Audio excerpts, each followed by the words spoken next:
ในตอนเช้าของวันที่16มิถุนายน2026นี้ทานบุญเลี้ยงดวงสะเภาทองรองประธานคณะกรรมการปกครองแขวงบริคำไซพร้อมด้วยคณะได้สมทบกับภาในการที่เกี่ยวข้องของแขวงเมืองลงติดตามโครงการก่อสร้างโรงงานผลิตเจียไวพระเพื่อส่งออกต่างประเทศของบริษัทเซิงเซินเจียจำกัดอยู่ที่เขตบ้านสมซื่นเมืองบริคันแขวงบริคำไซ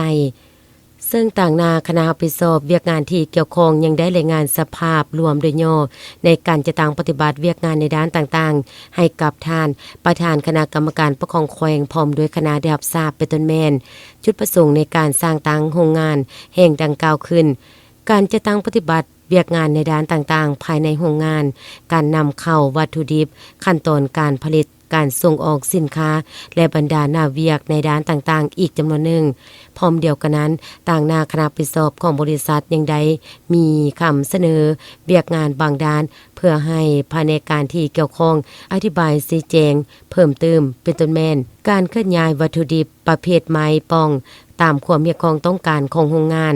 การสนองเนื้อที่ดินเพื่อสัมปทานปลูกไม้ปองสนองโรงงานการพัวพันร่วมมือกับอำนาจการปกครองบ้านการสนองแรงงานเข้าในการจะตั้งปฏิบัติเวียกงานภายในโรงงานให้มีความเพียงพอตามความเรียกร้องต้องการตลอดฮอดบรรดาข้อสะดวกข้อยุ่งยากในการจะตั้งปฏิบัติเวียกงานและอื่นๆพร้อมกันนั้นคณะรับผิดชอบเวียกงานที่เกี่ยวข้องยังได้นำพาคณะดังกล่าวย่างสำรวจเบิ่งการก่อสร้างและบรรดาหน้าเวียกในด้านต่างๆที่กำลังจะตั้งปฏิบัติภายในโรงงานแห่งดังกล่าวโดยเฉพาะแม่นการนำใช้เครื่องจักรที่ทันสมัยในด้านต่างๆเข้าในการผลิตในแต่ละขั้นตอนการแปรรูปผลิตเป็นสินค้าส่งออกอ่างบำบัดน้ำเปื้อนโรงงานผลิตเจียไวพาเพื่อส่งออกต่างประเทศของบริษัทเซิงเซินเจียจำกัดแม่นตั้งอยู่เขตบ้านสมซื่นเมืองบริคันแขวงบริคำไซมีขอบเขตเนื้อที่รวมทั้งหมดประมาณ4เฮกตาร์กว่าโรงงานแห่งดังกล่าวได้เริ่มบุกเบิกเนื้อที่ก่อสร้างอาคารในด้านต่างๆมาตั้งแต่ต้นเดือนมังกร2025มาฮอดปัจจุบันโรงงานแห่งดังกล่าวได้เริ่มผลิตเจียไวพาได้จำนวนหนึ่งซึ่งคาดว่าโรงงานแห่งดังกล่าวแม้นจะเปิดการผลิตเต็มรูปแบบและจะตั้งปฏิบัติสำเร็จ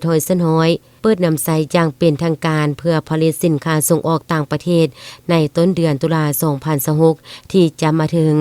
โอกาสดังกล่าวท่านรองประธานคณะกรรมการปกครองแขวงยังได้กล่าวแสดงความยกย่องสมเสยมายังคณะประธานบริษัทพร้อมด้วยคณะสินำเวียกงานในแต่ละด้านที่ได้เอาใจใส่จะตั้งปฏิบัติเวียกงานในด้านต่างๆจังมีผลสำเร็จตามคาดหมายที่วางไว้พร้อมเดียวกันนั้นท่านยังได้เรียกร้องมายังบริษัทจงได้เอาใจใส่ปรับปรุงแก้ไข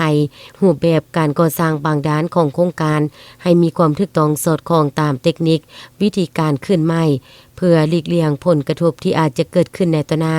ทั้งนี้ก็เพื่อแน่ใจในการคุ้มครองปกปักรักษาสิ่งแวดล้อมอ้อมข้างพร้อมทางหลีกเลี่ยงผลกระทบต่อกับพ่อแม่ประชาชนที่ดำรงชีวิตอยู่บริเวณขอบเขตใกล้เคียงตลอดฮอดห้วยน้ำลำเซสีวรรณพันธ์ขอบเขตบริเวณใกล้เคียงพร้อมทางแน่ใจเห็นให้โครงการลงทุนในด้านต่างๆภายในแขวงบริคำไซให้ได้รับการจะตั้งปฏิบัติดำเนินไปอย่างต่อเนื่องและถูกต้องสอดคล้องตามระเบียบแบบแผนพร้อมทั้งสามารถจะตั้งปฏิบัติมีผลสำเร็จตามทิศทางแผนการที่วางไว้